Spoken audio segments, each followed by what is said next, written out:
queria hoje dar uma palavra muito chegada para vocês, talvez algumas explicações de alguma coisa de conduta da nossa vida, de tudo mais, e de quanto urge, de quanto é importante todos nós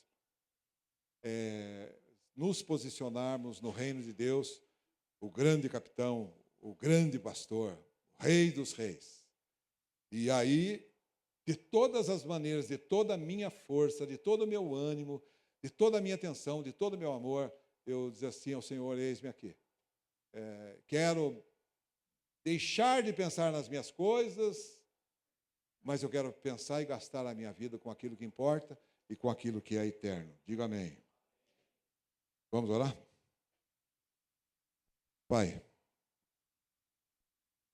nós queremos te louvar mais uma vez. É impossível que qualquer oração que nós venhamos a fazer, que nós não tenhamos uma palavra de gratidão por tudo aquilo que aconteceu, que o Senhor nos revelou e nos capacitou para crermos em toda a tua palavra.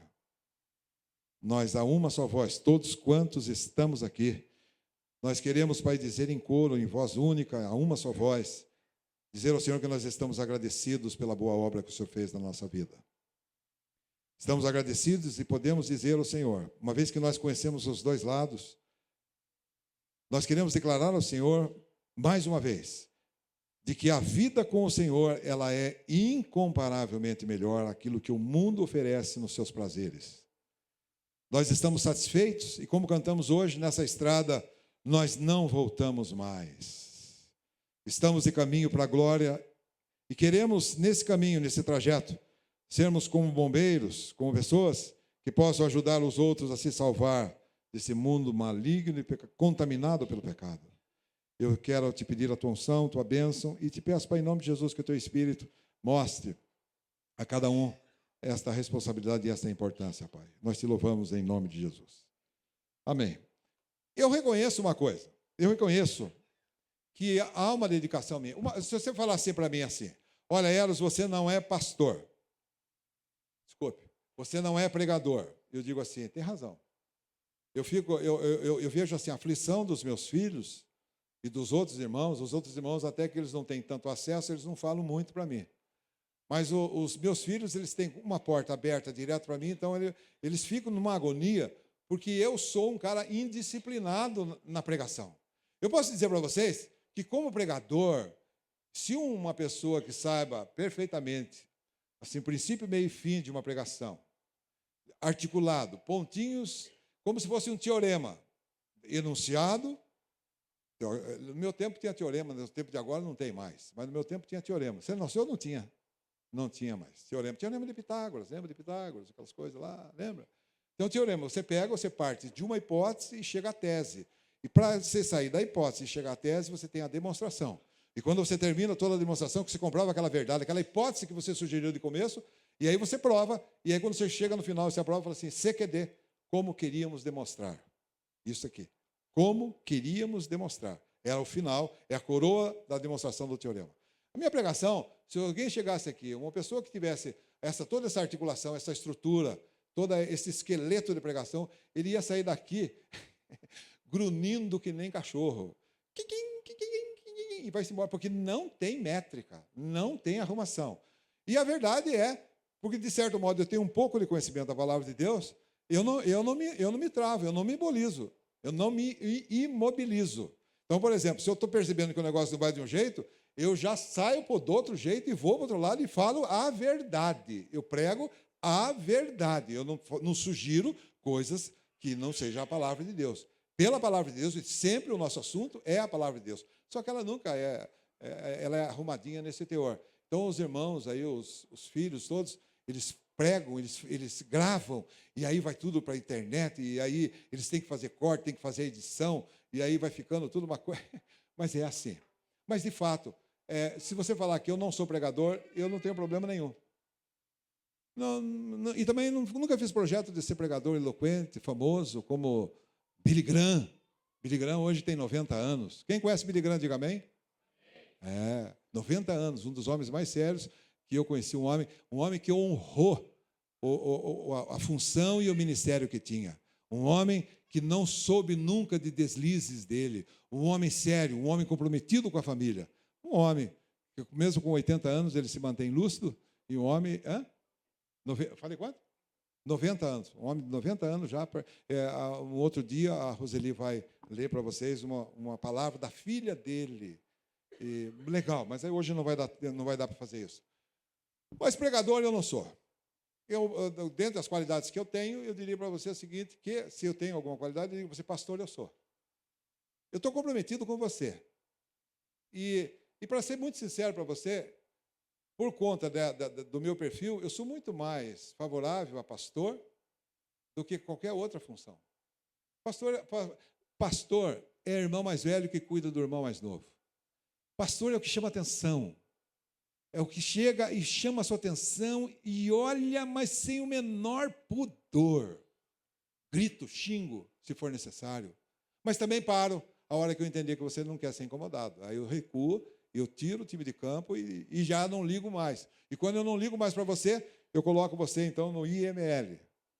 IML, no mundo, é Instituto Médico Legal. E vai para lá quem já morreu.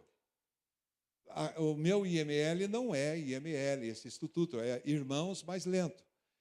Eles ficam guardadinhos lá. Quando eles voltam para cá, aí eu acendo a lâmpada deles de novo aqui. Trabalho. Nesse sentido, eu digo para você o seguinte, que quando eu me for, eu digo assim, claro que eu não preciso nem dizer isso, porque isso vai estar constatado. Eu tenho uma consciência seguinte, eu cuidei de você. E é verdade. Você me deu trabalho, mas eu cuidei de você. Eu não fiz, de alguma maneira, negligente a função que eu tinha, a responsabilidade que eu tinha. O Senhor me deu uma função, essa função que Ele me deu, ao dia que chegar do acerto de conta, eu vou devolver para Ele, falar assim, está aqui a sua mina. Vou devolver a sua mina, mas eu não escondi em terra aquilo que o Senhor me deu.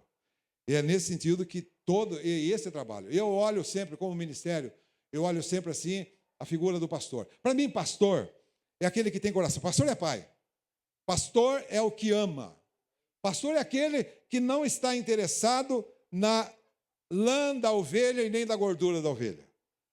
Uma palavra que me acompanha sempre é de 1 Pedro, capítulo 5, versículo 1. Ele diz assim, aos presbíteros que estão entre vós, admoesto eu, olha, aos pastores que estão... Estou dizendo aqui, aos futuros pastores...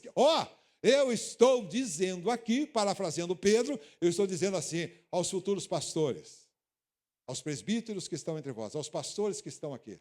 Admoesto eu, diz Pedro, testemunha, ele viu o sofrimento de Cristo, testemunha das aflições de Cristo, mas participante da glória que há de se revelar. Eu não vi as aflições de Cristo com os meus olhos, mas eu vou participar da glória que vai ser revelada. Nós todos que estamos nesse estado, nesse clima, ele diz assim, o conselho de Pedro, pelo Espírito de Deus, aos pastores, ele diz assim, apacentai o rebanho de Deus que está entre vós. Apacentai o rebanho de Deus que está entre vós. Rebanho que algum homem pode imaginar que é dele, mas que não é dele. Que é propriedade sua, mas que não é propriedade sua. Ele é pastor, ele é o irmão mais velho. Cabe a ele a responsabilidade de responder aqueles que hão de dar contas a Deus. E, meu Deus, já disse para vocês que nesse Tribunal de Contas, se aqui é um horror, o Tribunal de Contas do Estado estão pegando as pedaladas da Dilma e ela está fazendo de todas as suas forças para tentar justificar a sua administração. No reino de Deus não tem como. É condenado, negligente ou aprovado e uma pessoa que honrou o nome do Senhor. Rebanho de Deus que está entre vós. Não por força, pastores, futuros pastores. Não por força, mas voluntariamente. Há um engano muito grande de que pastor é aquele cara que tem que ser honrado, tem que ser carregado do andor. E pastor é o primeiro a trabalhar e dar o máximo de si. Ele é exemplo e referência. Ele deve ser ensinar às pessoas o caminho que deve andar. Apacentai o rebanho de Deus que está entre vós, tendo cuidado dele, não por força, mas voluntariamente. Nem por torpe ganância. Sabe o que é torpe ganância? Sabe o que é torpe ganância? É dinheiro. A igreja hoje diga mesmo real, a igreja evangélica, que tanto jogou pedra e com razão a igreja católica, ela se tornou tão igual à igreja católica com relação aos interesses e à pregação da palavra. A igreja evangélica hoje, para mim, na sua grande maioria, é a igreja que se corrompeu, a igreja que anda de braço dado com o mundo. Os valores não mais importam.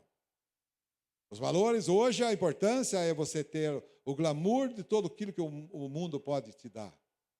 Essa não é a igreja. A igreja evangélica, na sua grande maioria, ela adulterou.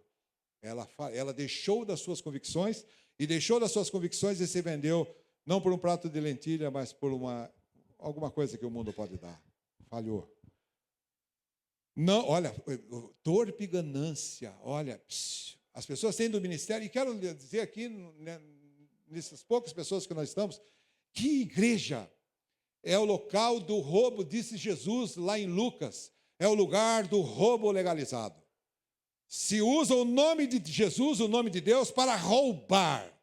E aí tem caixa 2, e aí o fisco não pega, e quero também mencionar que a igreja financeiramente dá mais do que droga. Igreja, na mão de uma pessoa que manipule, ela consegue muito dinheiro. Não há profissão alguma que dê dinheiro como uma igreja. Igreja tendenciosa, igreja interesseira, igreja que está preocupada com a lã e com a gordura e com a carne das ovelhas, mas não está preocupado com a saúde delas. Porque muitas vezes a saúde dela implica até em gordura sua, em dedicação sua e tudo mais. Essa não é a igreja de Deus. Não como tendo domínio sobre a herança de Deus. Mas não tendo domínio sobre a herança de Deus, terceiro aspecto, mas servindo de exemplo ao rebanho. Ao pastor cabe ser exemplo. Ele tem que ser exemplo, assim fundamentalmente, ele tem que ser exemplo na sua casa, no seu relacionamento na sua casa. Sua esposa deve ser a primeira que diz, aqui está um homem de Deus. Porque eu engano vocês, mas eu não engano lá em casa, falei isso hoje. Cabe ao pastor ele ser exemplo no trato, na palavra, no zelo, no seu serviço, não ser negligente. Há muitos irmãos que empurram com a barriga, fazem negligentemente as suas funções. Empregados relapsos, pessoas relapsas que empurram com a barriga. Há outros que danificam, para não usar a palavra, que roubam, que se prostituem com todo o processo e o sistema de onde está envolvido. Testemunho, basicamente, são em 3 aspectos, fundamentalmente em casa. Primeiro, é na sua casa. O púlpito está na sua casa. Você prega com a sua vida. O exemplo é você quem dá, é na sua. Este é o púlpito. E para muitos, esse púlpito não interessa. Esse púlpito não dá glória e não dá honra para ninguém. Ser exemplo na sua casa, no seu zelo, no seu respeito com a sua esposa, no seu cuidado com a sua esposa, no amor que é devido à sua esposa. Esse amor derramado no nosso coração, esse amor não envelhece. Eu já disse para vocês, estou casado há 40 anos e tenho o prazer de voltar para casa. Aliás, hoje vai passar um pouco do horário, vocês têm paciência comigo, mas só um pouquinho. Tenho o prazer de voltar para casa. Há 40 anos, tenho o prazer, como eu disse naquela minha poesia, parafraseando o Tom Jobim, tenho o prazer de amanhecer ao seu redor. 40 anos. Como é que era mesmo? Eu falei assim, o prazer de te amar me faz melhor. O desejo, o prazer é o desejo. O desejo de te amar me faz melhor. Olha que legal. Continuo gostando, querendo amanhecer ao seu redor. Verdade, cara, eu tenho prazer de dormir na minha cama, no meu cantinho lá. É verdade isso, cara. Isso é possível. Relação sua. Meu irmão e minha irmã. Isso está aparecendo lá, os outros lá. Né? Meu irmão e minha irmã. Meu irmão e minha irmã, presta atenção. Se você não vive essa vida porque você está sendo negligente e perdeu. É possível viver uma vida diferente do que tudo que o mundo dá. Sua casa, seu serviço e a igreja. Isso se requer do pastor e de tudo mais. Toda essa dedicação, presta atenção. Você pode falar assim, porque você gosta de nós. Você pode dizer assim, você ama nós. E eu digo, eu amo vocês mesmo. Você não pode dizer, você pode, na mesma direção que você pode dizer que eu não sou um pregador, eu digo para você que você tem razão. Mas algumas coisas você não pode desdizer. Por exemplo, que eu amo você, você não pode dizer que não. Diga amém. Abra sua Bíblia aí em Hebreus, capítulo 6. E diz assim a palavra. Vamos rápido, acelerar aqui, porque senão eu não consigo cumprir a minha missão hoje. Eu digo para vocês que eu amo vocês. Mas por que eu amo vocês? Alguém sabe por que eu amo vocês? Porque o amor de Deus está derramado no meu coração. Presta atenção. Eu amo. Deixa eu falar para você. Nessas eleições, eu não sou candidato a nada. Tá bom? Eu não preciso de você. Eu não preciso do seu apoio. Eu não preciso de nada do que é seu, caramba. Não precisa de nada do que é seu. Aí você fala assim, o cara está querendo... O João é novo, ele pensa assim, o cara está querendo grana. Eu falo para você, o mal acabado. Rapaz, presta atenção, eu trabalho, caramba. Trabalho, feito um cavalo. Puxo carroça até, se for preciso. Trabalho, não preciso nada. Você não quero nada do que é seu. Nada, nadica, 0 centes e zerente, zero. É tudo, não quero nada de você. Tá bom? Mas eu amo você. E sem interesse algum, o amor, aliás, a base do amor é sem interesse algum. Abra Hebreus 6, versículo 7 a 12. Diz assim: a terra que embebe a chuva, tá? A terra que embebe a chuva, que muitas vezes cai sobre ela, e produz erva proveitosa para aqueles por quem é lavrada, recebe a bênção da parte de Deus. Mas, se produz espinhos e abrolhos, é rejeitada e perto está da maldição. O seu fim é ser queimada, mas de vós... O seu fim é ser queimada, ponto. Mas de vós, ó amados, esperamos coisas melhores. Eu espero... olha para mim. Eu espero coisas melhores de vocês. Como vocês também esperam coisas melhores de mim. Isso significa que a tendência, o potencial... é para crescimento, na graça e no conhecimento. Diga amém. Você não pode permanecer na estatura que você está. Presta atenção. Você não pode permanecer na estatura que você está. Se você hoje está numa estatura, você não pode parar nela. A ideia da palavra de Deus é crescimento. De maneira que se você ficar estagnado, eu digo para você que você já complicou e você passou a ser pessoa do quadro das pessoas que é problema. Você tem que, até o fim da sua vida, você tem que crescer na graça e no conhecimento. Eu exorto, eu falo muito para vocês e vocês lerem a palavra. E olha, vocês não digam que eu não disse isso. Eu chamei a atenção, eu falei, leitura da palavra. Porque se você não tem cuidado, conhecimento da palavra, eu vou dizer uma coisa para você, que você tem uma tendência muito forte de perder o seu vício. E aí é ruim. E quem perde o vício vai perdendo a alegria, vai se engraçando com as coisas do mundo e vai voltando à mesmíssima prática de uma vida que não era legal, que você volta a edificar aquilo que você destruiu. Mas de vós, ó amados, esperamos coisas melhores e pertencentes à salvação, ainda que assim falamos. Deus não é injusto, presta atenção. Ele não se esquecerá da vossa obra. Deus não é injusto. Ele não se esquecerá da vossa obra e do amor que para com o seu nome mostraste, pois servistes e ainda servis aos santos. Vocês entenderam isso que vocês acabaram de ler? Olha aqui esse versículo 10. Deus não é injusto e Ele não se esquecerá da vossa obra. Presta atenção. Tudo que você faz no reino de Deus, Ele não se esquece. Diga amém, rapaz. Tudo. Mesmo que você dê um copo d'água para um profeta, isso está em memória eterna para a glória dele. Diga amém. Tudo que você fizer, ele diz, ele não esquece. Todas as coisas, todo o amor que você deu, todo o cuidado, todo o zelo que você teve pelo seu irmão, isso não vai ficar esquecido. Aqui a palavra garante isso. Tudo que você fizer, toda a dedicação que você der ao seu irmão, à igreja de Deus, ela não vai ficar quieta. Isso não vai se apagar. E nesse sentido, você, um dia na eternidade, você colherá dividendos e benefícios dessa sua dedicação. Não foi em vão. Aquele que está envolvido com as coisas de Deus não é em vão. O seu trabalho não é vão. Ele diz assim, e olha aqui.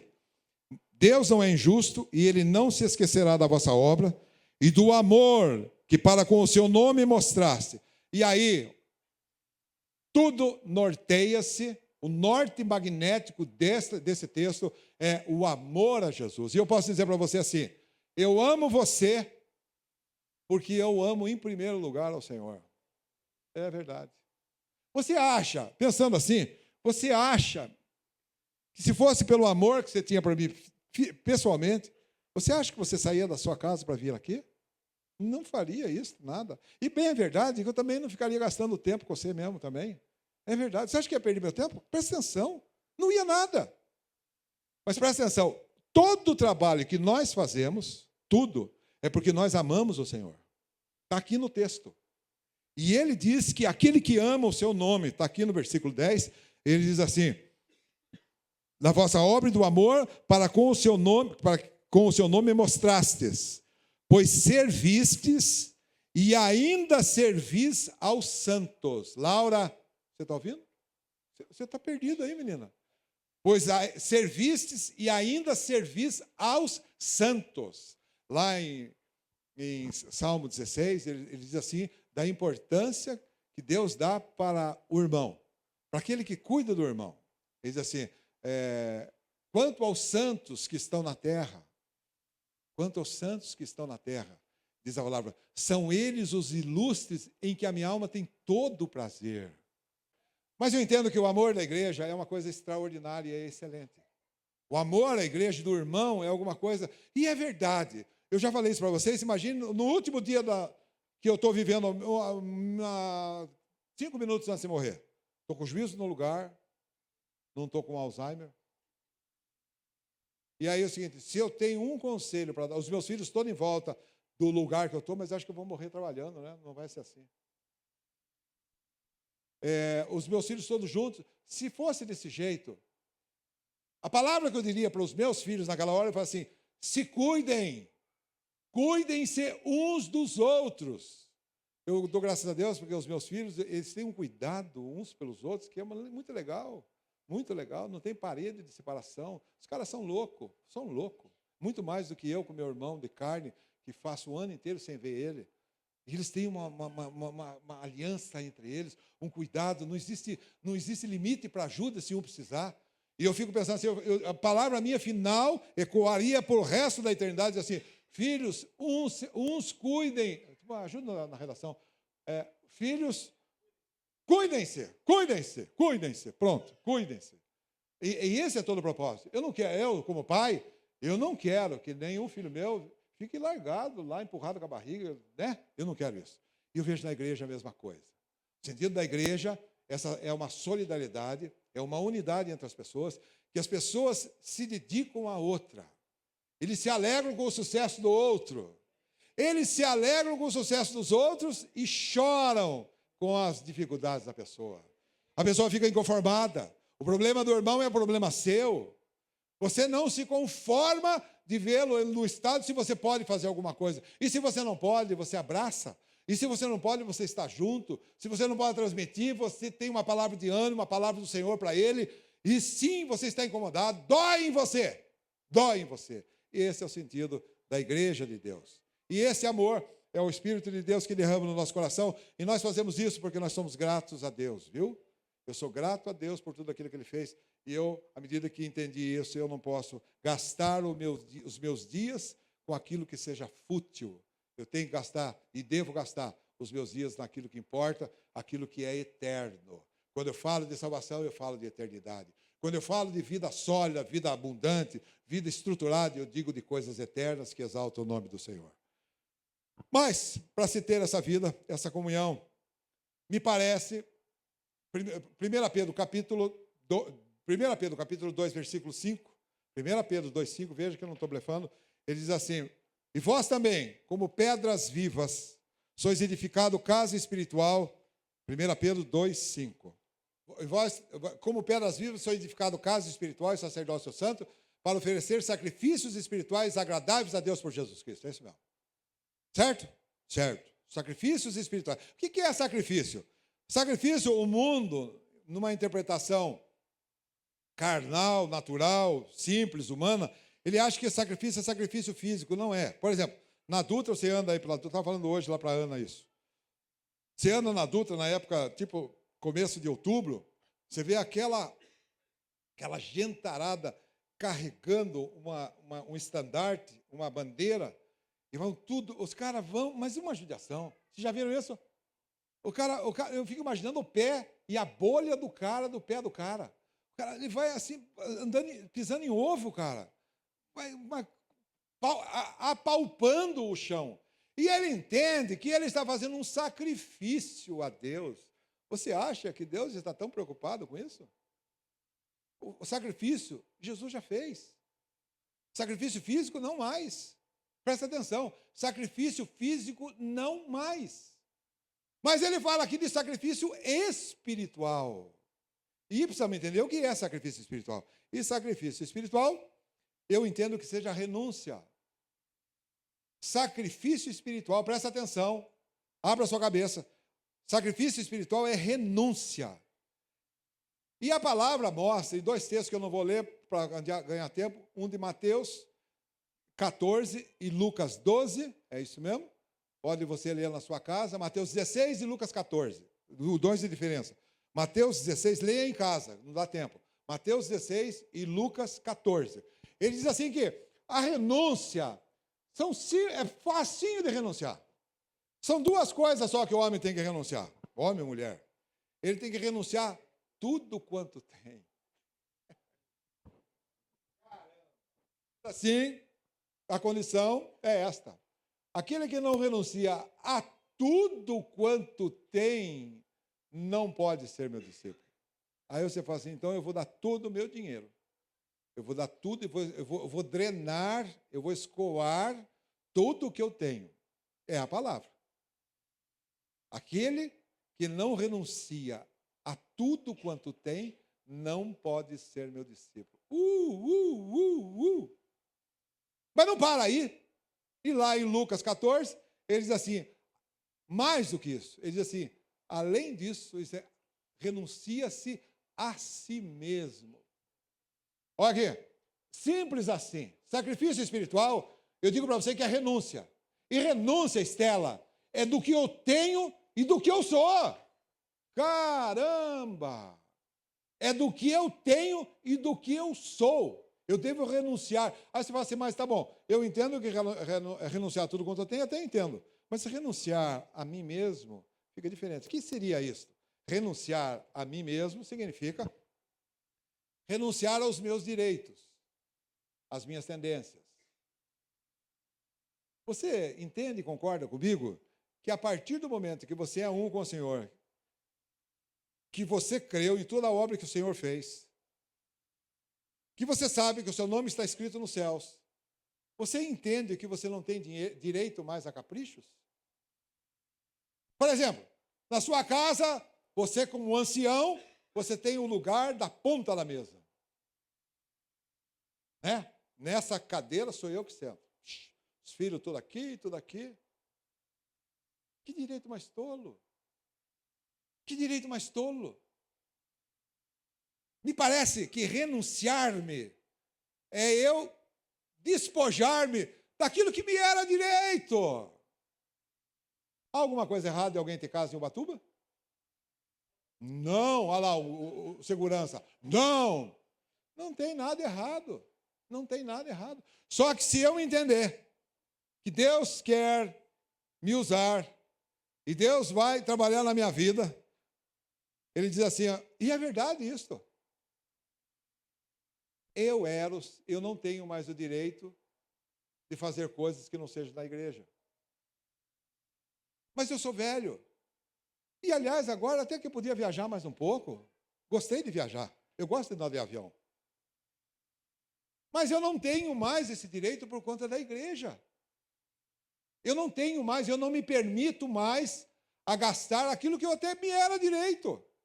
Eu quero morrer nesse ofício. Eu não quero gastar o meu tempo que não seja com essas coisas, que não seja do reino de Deus. Me parece que esse sacrifício vivo, então, é renúncia de tudo. Meu assunto é o reino de Deus. Estou falando a pastores e futuros pastores. Meu assunto é reino de Deus. E diz a palavra nesses dois textos, de Mateus 16 e Lucas 14, de que eu devo renunciar a tudo e renunciar a mim mesmo. Meu Deus.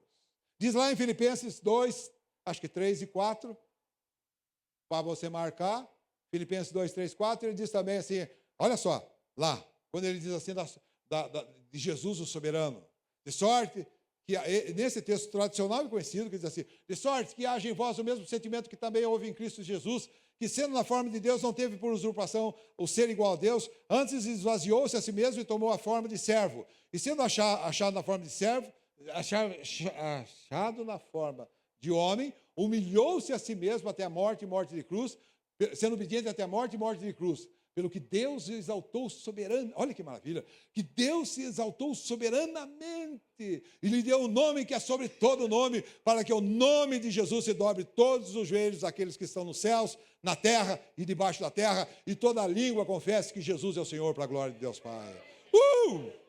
Rapaz, presta atenção, exatamente 2 versículos antes desse, ele diz assim, meus irmãos, não pense só nas suas coisas, mas pense no que é do seu irmão. Em outras palavras, você está gastando muito do seu tempo com você mesmo, nas suas coisas.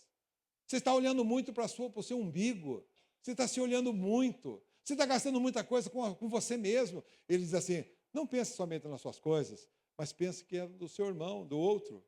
É aí que ele diz, de sorte que haja em vós a mesma coisa. E é verdade, ele menciona também, nesses 2 versículos, ele diz assim, cada um considere o outro superior a você mesmo. Isso para mim é despojar. Para mim, sacrifício é despojar. Eu devo me despojar. Eu devo me drenar. Imagine que eu sou um tumor. Imagine que eu sou um abscesso. Abscesso? Tá tudo, olha, aquele calombo. Aí você drena, sai tudo aquela. Sai o que sai? Pus. Aí você aperta.